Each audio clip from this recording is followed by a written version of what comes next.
Hello and welcome to Rifftalk, the podcast edition. I'm Edward T. Riffman. And I'm Brian Damage. And today we're here to talk to you about Hardwired to Self-Destruct, Metallica's new record. They're 10th overall, and they're only their second in the last 13 years. You gotta wonder. Yeah, you gotta wonder. I mean, I guess they needed a whole, overhaul from fucking Bob Rock. That will do it. Mm-hmm. We had to apologize for the child screaming. And anything else you might hear in the background over the course of this broadcast. Anyway, but yeah, so I gotta say, at first I had my issues. Not to say there was issues. The songs have grown on me. After listening to this record almost 10 times through in full, I gotta say, it's definitely grown on me. But I knew even listening to it in the first place, it was definitely the best shit they've done since the Black Album, maybe even before that. Mm-hmm.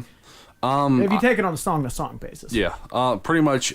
I had pretty high hopes for this album when I first heard Hardwired.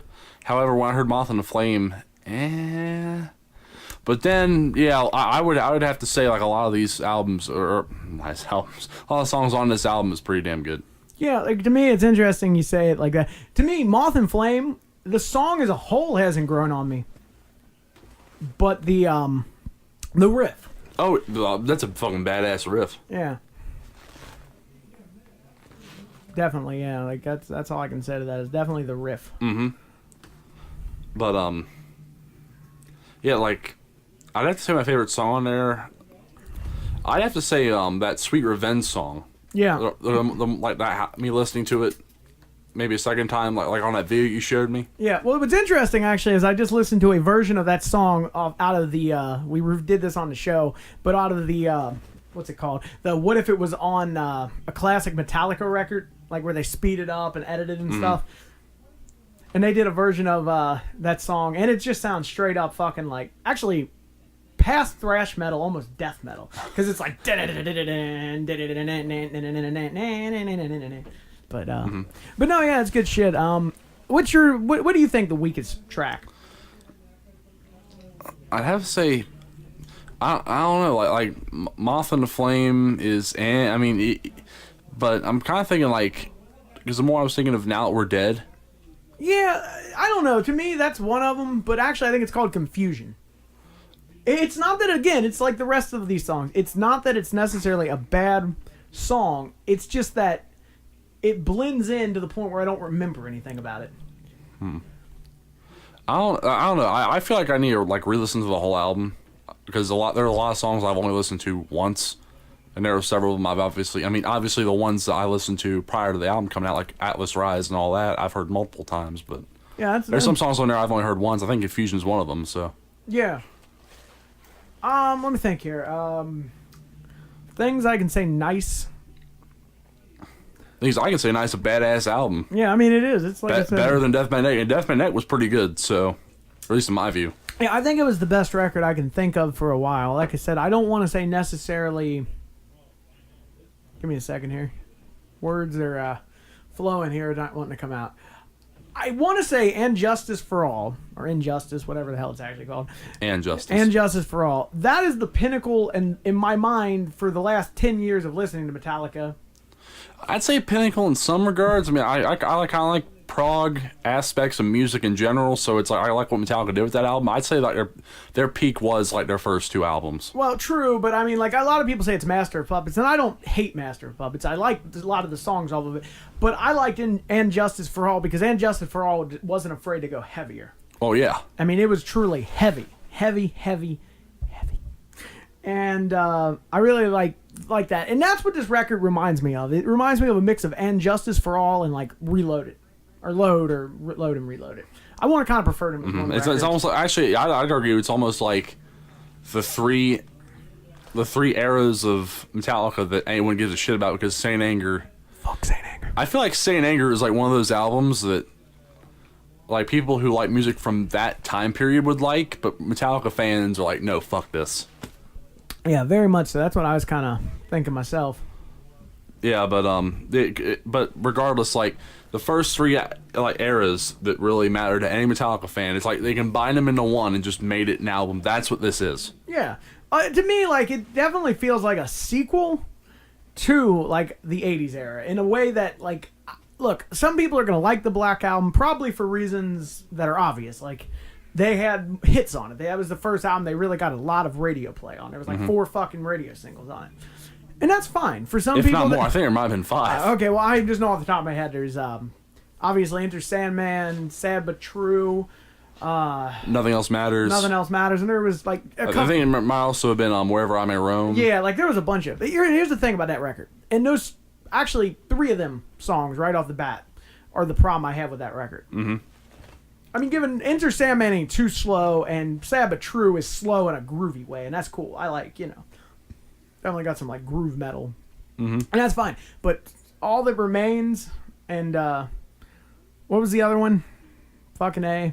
I can see the music video in my head because they put it in that documentary. You mean Nothing Else Matters? Yeah, Nothing Else Matters. And by the way, there really was 5 singles. Oh, okay. I was just like looking that up because I wasn't entirely sure. Well, whatever. The point I kind of of want to it make is some kind of journalistic integrity on the although show. I will actually say though that means this record actually smashed it because this record has how many tracks are on that record? 12.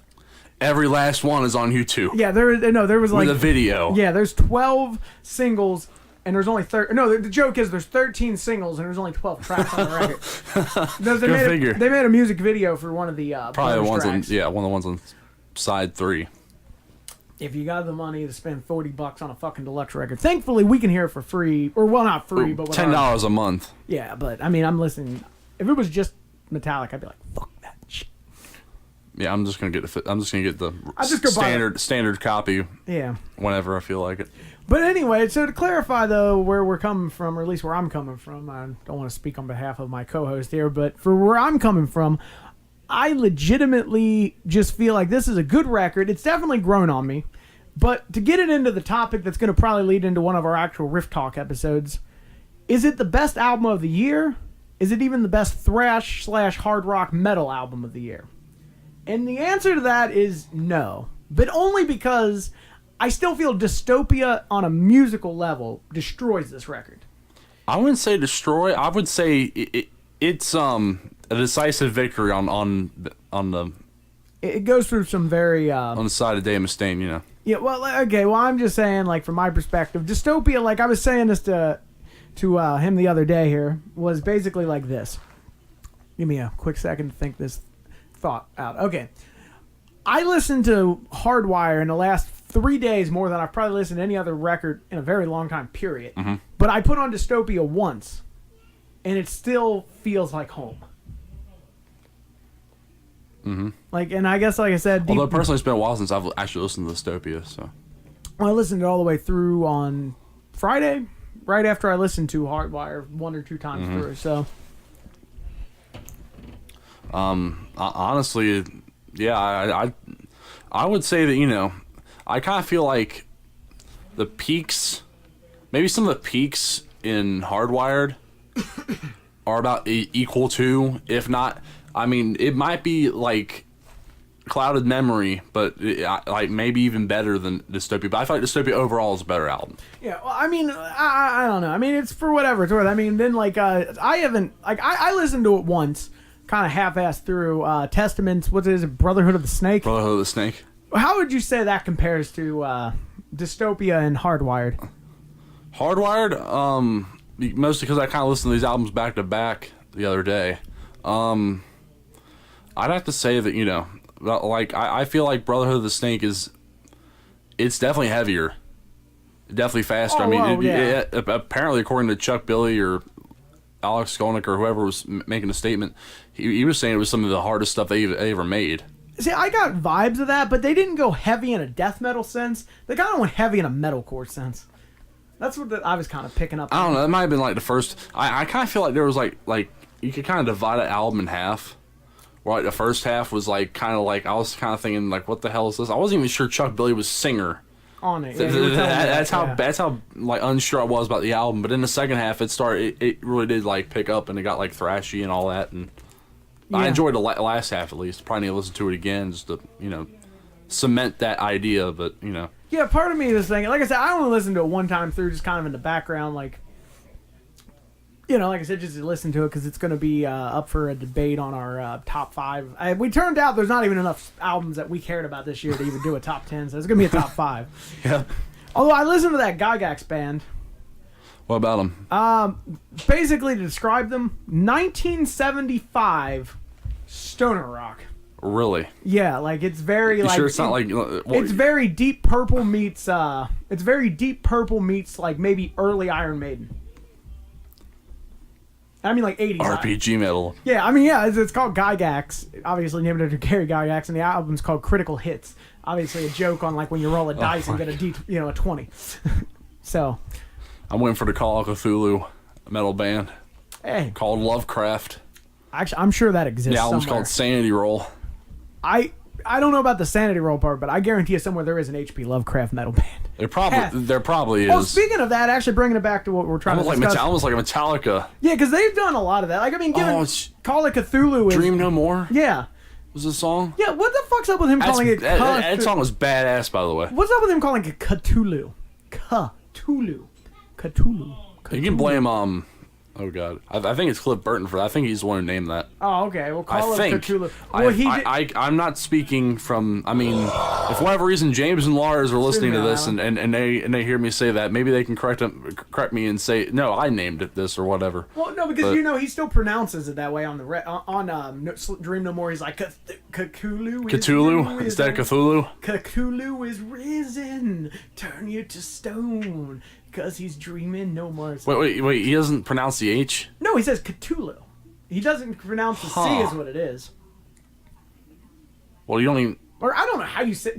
Okay, to clarify the C's pronounced like a K in Cthulhu. Is it? Yeah, I'll tell that to H.P. Lovecraft. Because he always... Well, supposedly... Was it Cthulhu? Cthulhu, I don't know. That's kind of the point I'm making here. I don't want to make it as an English class. I'll put it this way. According to H.P. Lovecraft himself, this is how you're supposed to say Cthulhu. You're supposed to put the tongue in the roof of your mouth and fucking bark it out like a dog. Seriously. That's how you pronounce Cthulhu.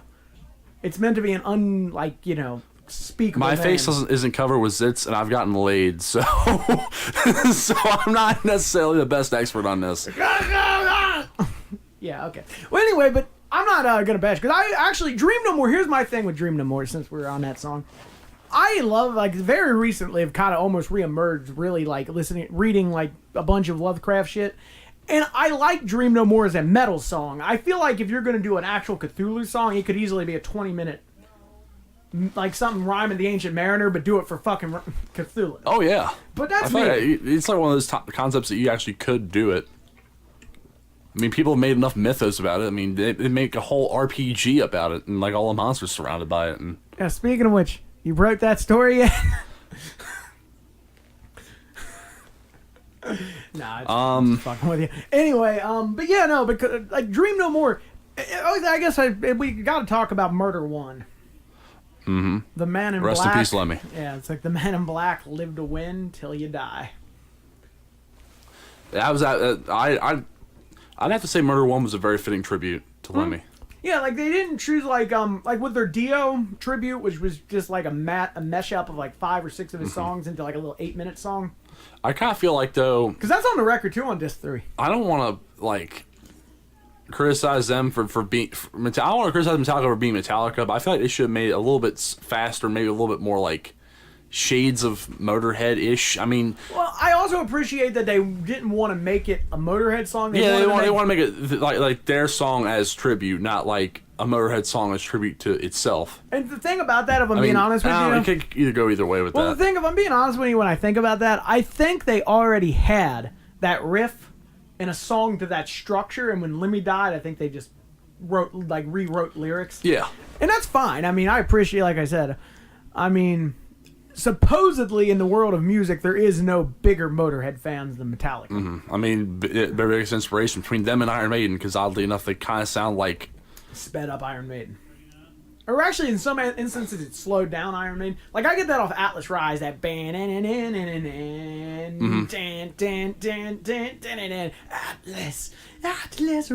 Rise. Yeah, I get a very like a slightly slowed down Maiden vibe from that do. It's got like almost like it's in the same. It uses the same triad. It uses the same triad as the Trooper. Mm-hmm. that might be why I like Metallica so much over these years, because it's like they already sound like if you mix two other bands I really like together, you know. All right, but I mean, I don't know, to get into this debate, since everybody seems to bring this debate up in some degree. What's your thoughts on why Metallica has been so unable to move on? Like, a lot of people speculate when Cliff died that they stopped being a musical entity and start being a name entity. Which you could also, because a lot of people put it like this: Cliff Burton is the one that kept James and Lars' ego in check. I kind of feel like there are bits of truth to that, because it's like I kind of feel like they were trying to grow as musicians. At least with Injustice for All, like immediately after. Right, because like I said, it's very much so a fitting sequel to Master of Puppets. Does it succeeded in certain regards? Like I said, I like it because it is heavier, but some people say because it is heavier is why it doesn't succeed it. But that's taste in music. What can you do? I mean, everybody has their... It's like an asshole. Everybody has one. I mean, I still even like... I mean, to be fair, I like all of Metallica's discography except for Saint Anger. That's why I probably hate Saint Anger twice as much as anyone who really does, because it's like, that album's a real fucking letdown. Yeah, like, here's the thing about it. Coming in, like, the terms of, like, when I started legitimately listening to metal music and having a concept of what it was, I heard, let me think here. It was 2002 or 2003.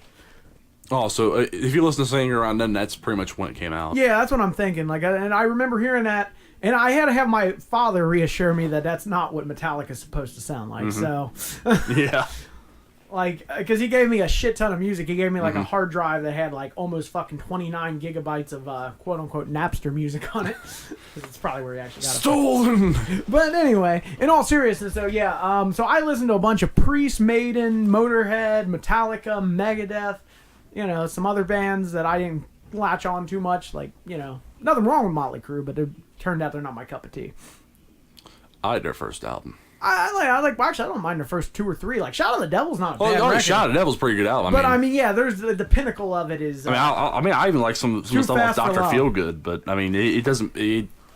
I wouldn't say it pales like Dr. Feelgood, like the stuff on there pales in comparison to like Shout at the Devil or anything like that, but it definitely does compare to, you know. Yeah, well, it's just, you could tell that they were at that point a band that had a producer behind them pretty much telling them what they needed to do. And they did it. Because at that point, they all had... Wait a minute. Yeah, Bob Rock was probably behind that, too. Yeah, I think Bob Rock did produce Dr. Feelgood. Because he's the one that makes you fuck balls. I kind of feel like Metallica, to a certain degree, kind of lost their way like really bad after Cliff died, and that could be why Bob Rock just took it over, and they had no problem like listening to him. Well, here's the thing: even though they seemed like they had a general idea of what to do anyway. Well, I mean, yeah, obviously they were good musicians. They knew what they were doing to some, you know what I mean, to some point. But here's what it was that I kind of got this vibe from. The way this one guy, I watched a documentary about that. In fact, I think we mentioned this slightly on Rifftalk, the actual show. Yeah. But this guy described Cliff Burton as not necessarily a no man, but he was very much so a yes man when it came to giving them the ideas they needed. Like, nobody else could tell Lars and James anything. Like, you know, in 1985, if a producer came to them and told them, oh, you need to do this, this, or that, they would look at him and give him a fucking middle finger. But if Cliff, who, by the way, in case it wasn't very apparent, considering that he was, like, probably going to leave Metallica to go do classical music anyway, was somewhat of a musical genius. Yeah. But they respected him enough to, when it came down to making the decision, if he had an idea, they would if he said it, they would do it. Whereas, to give you an example, Jason Newsted a couple years later would have said something. They wouldn't have even cared. Yeah. So you have to understand. In fact, you know, I've read some shit like they treated him like absolute garbage. Yeah, I've heard that. Like the first several years that he was in the band. They'd lie to people. I think he'd lie to groupies saying he's gay and shit, so he wouldn't get any chicks. That is the worst thing you can do to a rock musician. I know, it's a shame. You got to do what Lemmy do. Go snag all their old ladies. But I mean, I could be wrong on that. I heard like they completely just hazed the hell out of them. Oh, I can believe it too. I mean, don't take me wrong. Okay, don't take this the wrong way. I should say. Ow. Don't take this the wrong way. Metallica are a bunch of people that if you were to look at them as people, they're not very good people. I mean, I think James has gotten really good help, like, ever since he went to rehab and really like, you know what I mean? I feel like James Hetfield at heart is a very good person. I mean, in fact, it was interesting to hear Lars, at one point or another. I mean, I'm not saying this is why Dave Mustaine got kicked out of the band, but Lars, in his own words, said when James and Dave got together and drunk, they were literally afraid for their life. Damn. I mean, because when those two drunk together, I understand. I don't blame Lars. I mean, I don't know if I'm assuming it was Lars who was behind the whole like kicking Dave out. Yeah. But the whole thing about that is that, and I can see where Lars is coming from. He's a little 5'6", 5'7" Danish boy, and both those guys are over 6 feet tall. Yeah. So, and they were pretty ripped back in the day. So yeah. And apparently when they drunk, they would like fucking tip cars over and shit. Damn. So yeah, I didn't even know that. I mean, I've heard some stories off and on, but so to give you an example though, it sounded though that like Lars has always been the controlling ego of the band, and when he saw an opportunity to get rid of Dave, he did get rid of Dave. Which honestly, and it might maybe even for James's benefit. This might be a strange thing to think about. What if, you know, like to a certain degree, Dave had gotten better or whatever. Maybe Lars left. Like, well, if it was like James, Dave, Cliff Burton, and like some other drummer. I mean, I have a feeling like Metallica would be even better than, you know, how about we know him today. Samuel? Garth. Oh yeah, that's right. The original drummer from Megadeth. Yeah. Garth Samuelson. Yeah. Who, by the way, maybe rest in peace, buddy. Maybe in a slightly better controlled environment, he wouldn't have got so out of control to the point he died.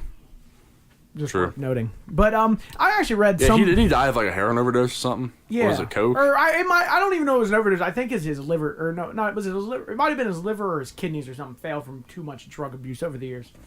He died of something related to drugs. Yeah. I'd have to double check that, but I mean, but anyway, let me put it this way. You know what would have happened if, as you just said, basically what? Metallica would have became Megadeth with a tad bit more emphasis on vocals. And probably created that super group that the world has always been waiting for. It seems to never fucking come from anywhere. that would have been... Oh my god, that would have been amazing. But sadly, that did not happen. Actually, this brings us into another good, interesting topic for the next song we're going to talk about, Halo on Fire. Okay. Because everyone seems to... Okay, first things first. Are people ripping the shit out of that one, or...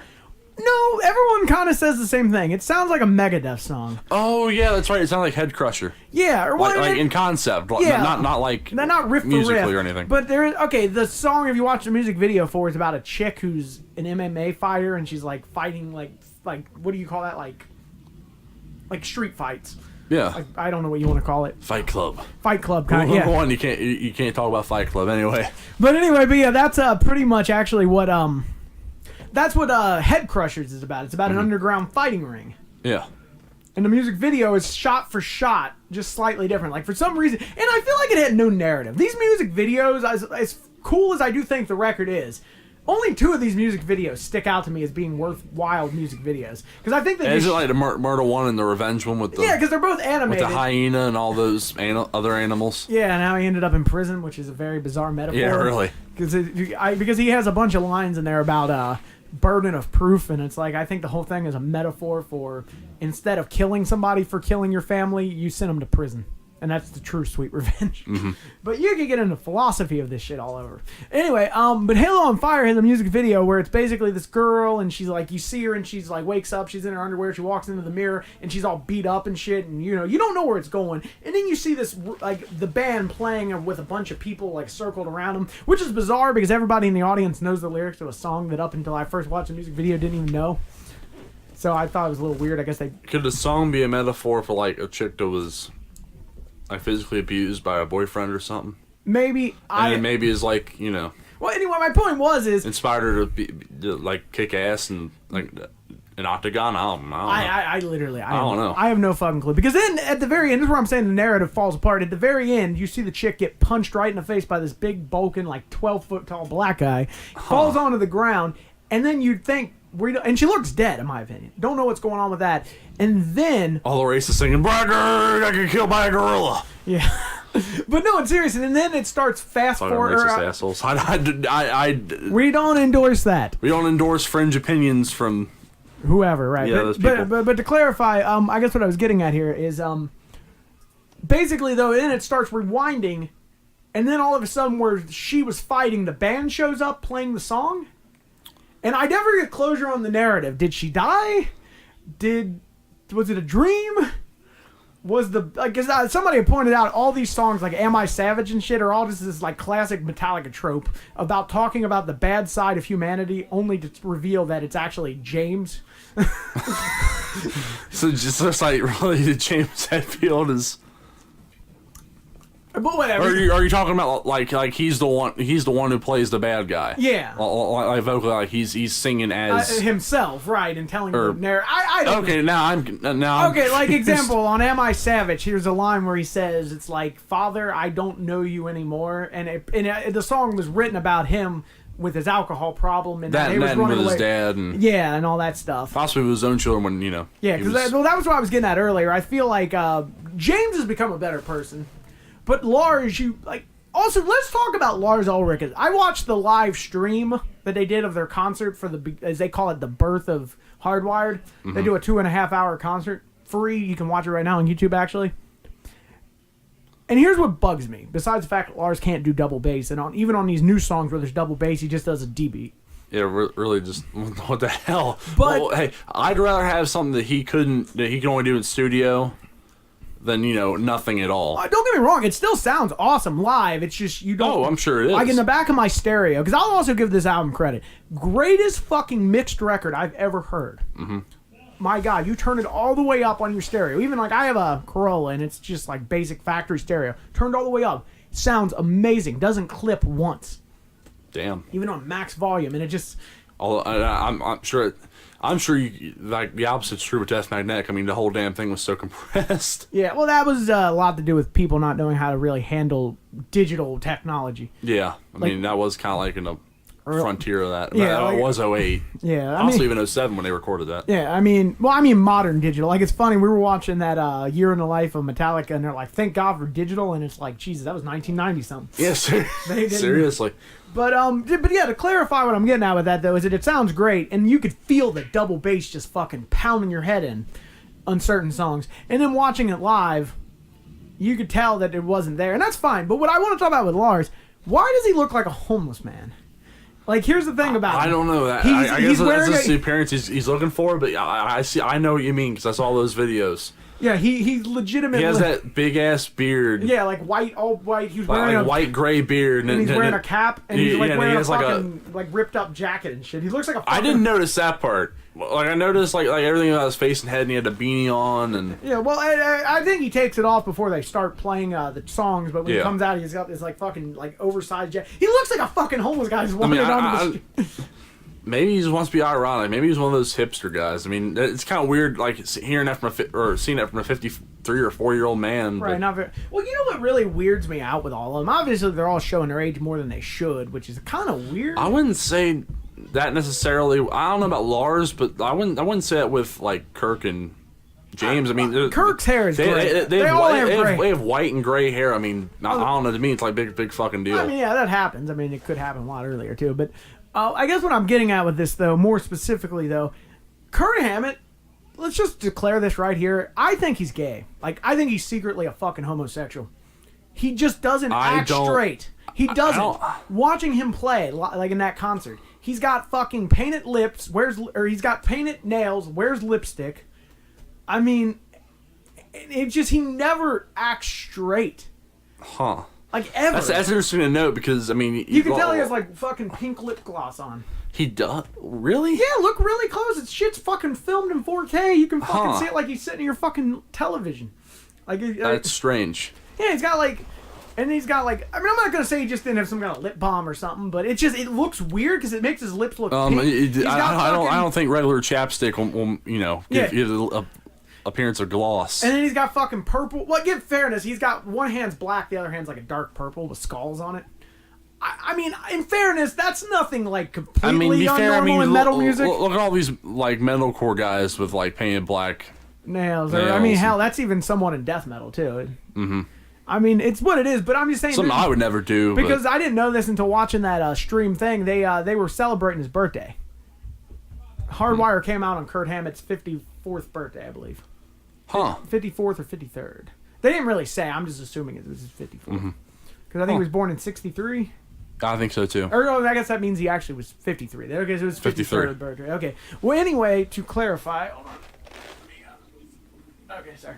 Unrelated. I was just tapping something. Anyway, yeah, but anyway, I don't know. I mean, I'm not trying to, like, call him out on being homosexual. I just feel like there's nothing straight about the guy. He has a high-pitched, nasally voice. He fucking... his voice can't really control. I mean, you have Rob Halford. I mean, he just sounds like... I mean, he sounds like that, but he sounds like a British guy. You wouldn't assume necessarily offhanded he was... I mean, it could be because, you know, I feel like British people have a harder time, like... distinguishing that? Well, like being...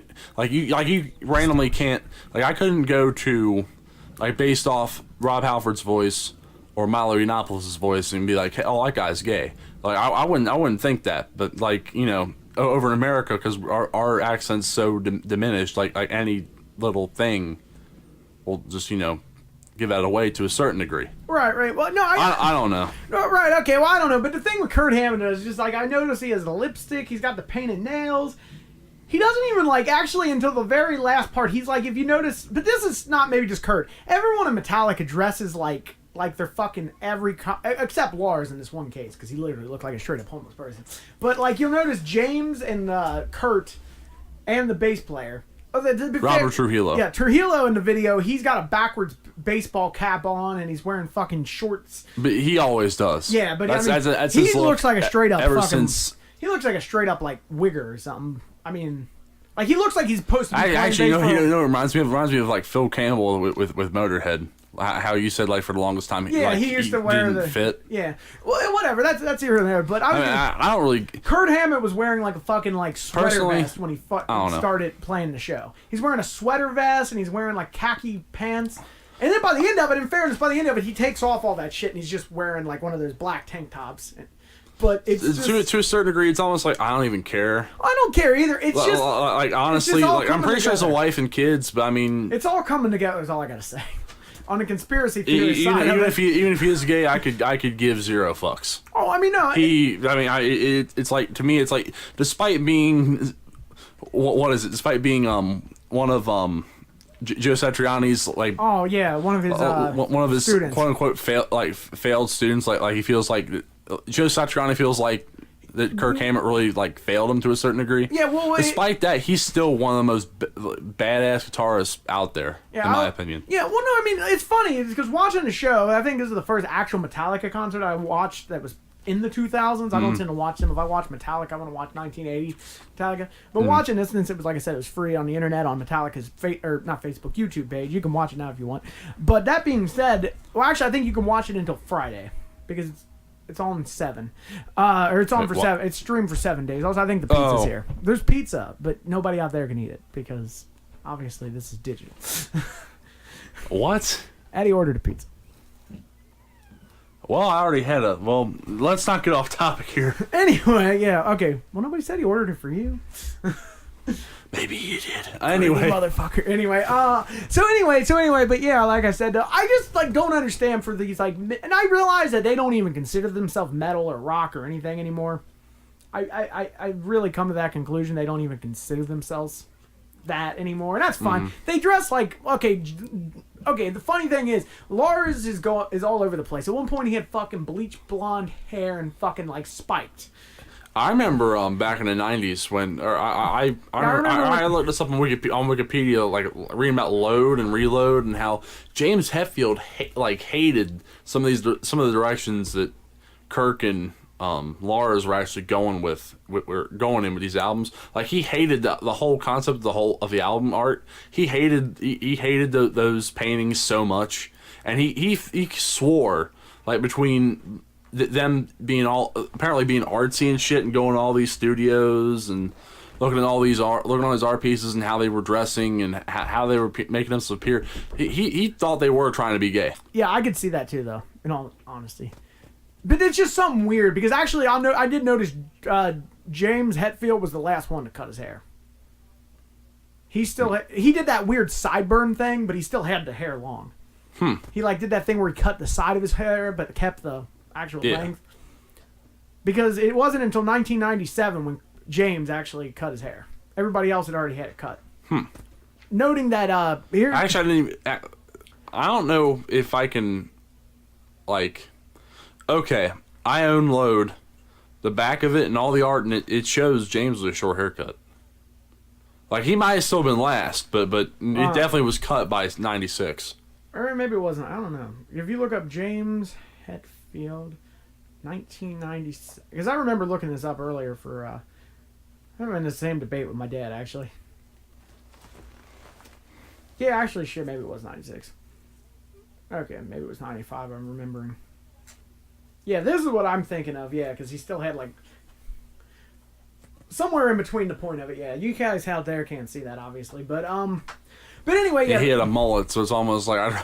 to be fair, if I was him, I'd be like, fuck it, I'd rather have short hair, but to be fair, back then, I mean, mullets were still... Let me put it this way.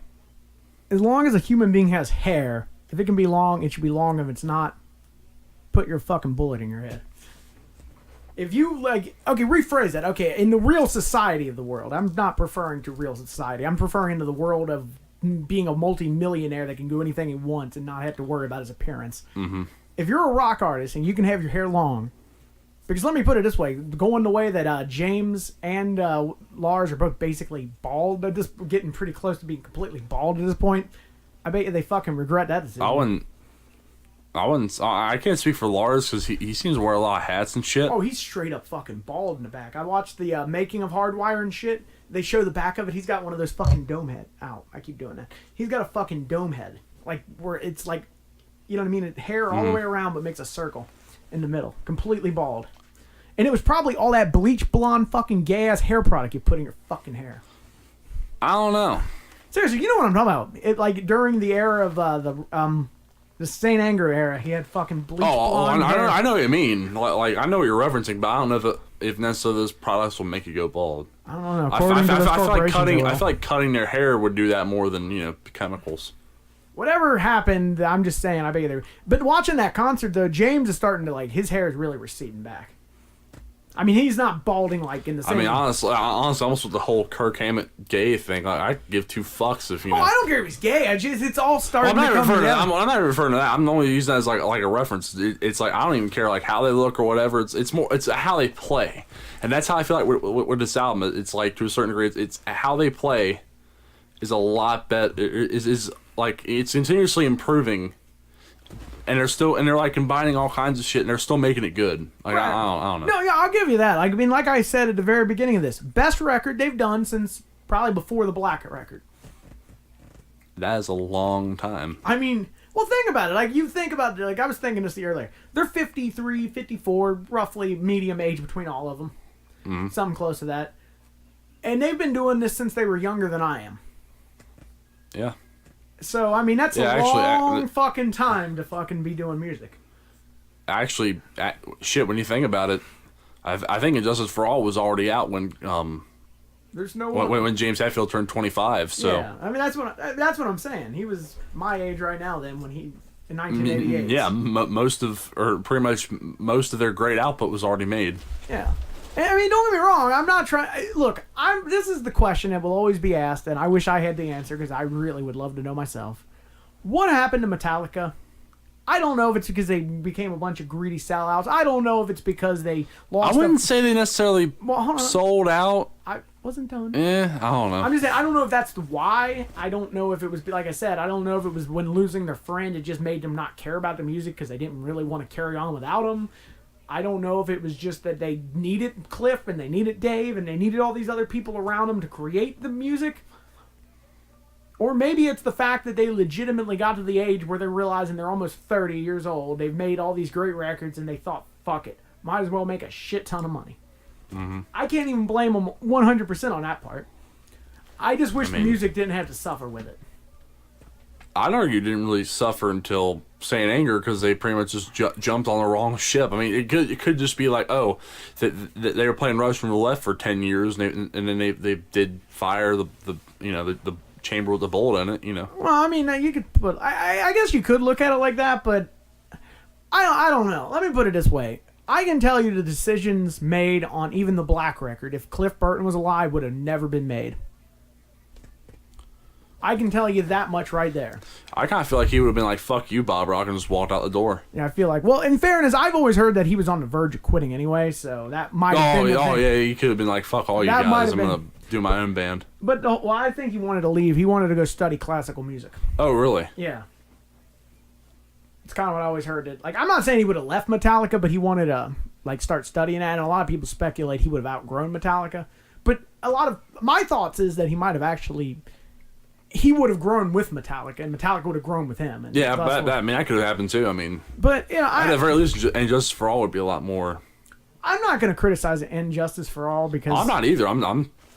I mean, to give you an example, I would think like it might not be their best album. Like I couldn't like say, oh, this is their. It's definitely my favorite. Well, between that and Kill 'Em All, my two favorites. All right. Well, I'm going to start to bring this to an end here, and I'm going to end it with this final statement. This is the best record Metallica has done in my lifetime. Literally. I'd have to say the same. I mean, it shames everything. Like, okay, because I like Load and Reload, and obviously St. Anger's a flaming pile. Okay, I've already crapped on it enough, but it's just not very good. Yeah, and then Death Magnetic was good. It truly was some kind of monster that should have been fucking put down. Yeah, really. But Death Magnetic was good, but I mean, this really ups the game now. Yeah, I mean, now we have to wait another decade before we get a Metallica record to see if it'll be good. Actually, I feel like they'll be more active with the next one. I'd like to think at least, Well, maybe like 3 years or 4 years. I don't know. Well, we'll see. I mean, I was gonna say in a very bizarre way, I think the same way, but I don't know. It's gonna depend. I think the fact that this record is getting the best reviews that it's gotten since, the Black Album, as I've been told, that it'll definitely make them feel more. I think a lot of it has to do with shaming. I feel like the reason we legitimately didn't get a record sooner is because of Lulu. I don't think we even brought Lulu up yet, but. It's because they got such is that the right word? Flack, that's the word. Thank you. Duck from that Ben Affleck commercial about fucking insurance. All right. Anyway, no, for real though. In all actual seriousness, yeah, they got so much shit though about Lulu. I think it made them afraid to put something out. Just like after the reason it took so long after Saint Anger was because they were just afraid. Although to be fair, I feel like a lot of that had to do with. I mean, a lot of the background crap, because Elektra ceased to exist at, like, 2005, I think. Yeah. So then I think they got bought out by Warner Brothers, I think they had to leave Elektra and then go to Warner Brothers. Which is a bizarre thought when you realize they're now on their own label and... Yeah. And they're pretty much can do whatever the fuck they want. I guess Rick Rubin, I think, gave him more liberties. I mean, they had. I guess he had to. Right. No. Yeah. You're definitely right. But I never even thought about that. Actually, if I'm being honest, maybe that's why this record's good. It's the first record they've never had a single person tell them that they pretty much produce it themselves. Yeah. I mean, there might have been a producer in that room. I don't. But was there a producer in this? I need to look at it. I'm not even entirely sure. I'm looking that up. I know it wasn't Rick. I mean, because pretty much it's wired. Hold on. You fill in the blank for a quick second. Black. Okay, so Blackened, because they have their own label now. Yes. I kind of think it's self-produced, but I don't know. They might have brought someone in.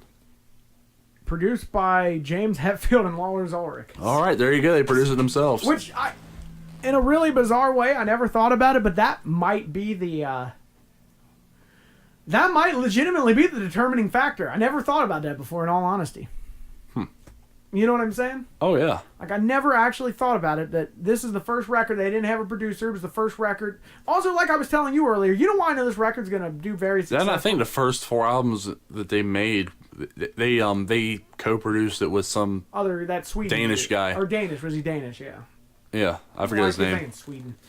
But yeah, no, it's interesting, once again, you mentioned that, because actually I never thought about it before until, like, this exact second. Mm-hmm. But that's what it is. They didn't have somebody telling them what they needed to do, how they needed to do it. They did it on their own time and in their own way, and I think that helped.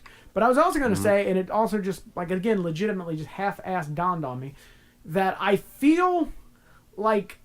The reason why I think this album is going to be very successful is because that also means this is the first time Metallica's ever backed their own record with their own money You know what I'm saying? Yeah. Oh yeah. Like I said, like that's why there's a music video. They're trying to have a very stable platform to release their record on, like blackened labels, because they also this year they reissued what did I say it was Ride the Lightning and Kill 'Em All, which apparently you can actually buy at Best Buy for $20 each. They come in like a fucking double long 2-disc set that has like a bunch of tracks. I don't. I mean, I'm not paying for it, but I mean, somebody might want it. I mean, I'm not judging if somebody did want it. Oh yeah, definitely. I mean, Metallica's. I mean, like I said, I already own the first 2 records, so I don't feel a real need to. I already buy them own. again. Yeah, you own their whole. I pretty much own them all except Saint Anger because fuck Saint Anger. But anyway. Yeah. Well, anyway, to bring this to a close, though, I mean, the record. What would you give it? I'm giving it a 7.5 out of a 10. Out of 100, I'm about to say. Well, I mean, okay, 750. God, I don't even think I can rank Lulu that low. 75 out of 100, my bad. Or 7 out of 10, whatever. I'm giving it a 7-8 out of 10. If I had to give it, it's a solid record, best they've done. If I had to give it a letter grade, I'd have to give it a B+. If I had to give it a numerical grade, it'd have to be 8 out of 10. Yeah. I know. That's the way I see it. Okay, in that case, I'm gonna give it just a plain B. It's middle. It's not greatest thing I've ever done. But considering, if you grade it by the standard of the previous records that came before it in the last 10, 15 years. Oh, it's obviously a 10. Oh my God, it's a fucking yeah. But if you grade it to like what's its competition in the market right now is being Dystopia, Brotherhood of the Snake, even some younger, bands like National Suicide and all the thrash records that came out this year. It's an 8 out of 10. It's 7.5, 8 out of 10. It holds its own. Yeah. In fact, I gotta tell you, they're catchier than any of these other. But that's just because they're not really thrash songs.